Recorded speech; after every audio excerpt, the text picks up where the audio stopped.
ನಿರಂತರ ಸುದ್ದಿಗಳಿಗೆ ಸಬ್ಸ್ಕ್ರೈಬ್ ಮಾಡಿ ನಮ್ಮ ಚಾನೆಲ್. ಈ ಬೆಲ್ ಐಕಾನ್ನ ಪ್ರೆಸ್ ಮಾಡಿ ತಾಜಾ ಸುದ್ದಿಗಳನ್ನ ಪಡೀರಿ.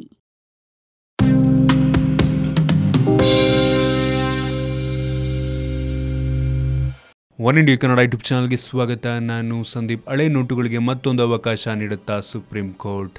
ಹೌದು, ನಿಮ್ಮಲ್ಲಿ ಇನ್ನೂ ಹಳೆಯ 500 ಮತ್ತು 1000 ರು ನೋಟುಗಳು ಇವೆ.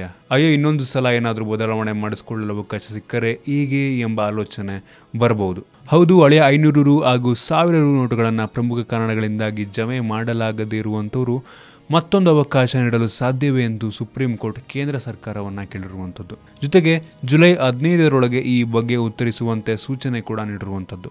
ಹಾಗಾಗಿ ನಿಮ್ಮ ಹತ್ರ ಏನಾದರೂ ಹಳೆ 500 ಮತ್ತು 1000 ರು ನೋಟುಗಳೇನಾದರೂ ಇದೆ ಅಂತ ಅಂದರೆ ಆ ನೋಟುಗಳಿಗೆ ಮತ್ತೆ ಜೀವ ಬಂದರೂ ಬರ್ಬೋದು. ಹಾಗಾಗಿ 17ರ ತನಕ ಕಾಯಿರಿ, ನೋಡೋಣ ಕೇಂದ್ರ ಸರ್ಕಾರ ಯಾವ ರೀತಿ ಒಂದು ಹೇಳಿಕೆಯನ್ನು ನೀಡುತ್ತೆ. ಇದ್ರ ಬಗ್ಗೆ ಏನಾದರೂ ಮತ್ತೆ ಈ ಒಂದು 500 ಮತ್ತು 1000 ನೋಟುಗಳನ್ನು ಬದಲಾಯಿಸಿಕೊಳ್ಳಲು ಅವಕಾಶವನ್ನು ಕೊಡುತ್ತಾ? ನಿಮ್ಗೆ ಇದ್ರ ಬಗ್ಗೆ ಅನಿಸುತ್ತೆ ಕೆಳಗಡೆ ಕಾಮೆಂಟಲ್ಲಿ ತಿಳಿಸಿ. ನಿಮಗೆ ಅಂದರೆ ವಿಡಿಯೋ ಇಷ್ಟ ಆಗಿದ್ರೆ ಲೈಕ್ ಮಾಡಿ, ಶೇರ್ ಮಾಡಿ. ಇದೇ ರೀತಿ ನಮ್ಮ ಬೇರೆ ಬೇರೆ ವಿಡಿಯೋಗಳಿಗೆ ಒನ್ ಇಂಡಿಯಾ ಕನ್ನಡ ಯೂಟ್ಯೂಬ್ ಚಾನಲ್ಗೆ ಸಬ್ಸ್ಕ್ರೈಬ್ ಮಾಡಿ. ಧನ್ಯವಾದ.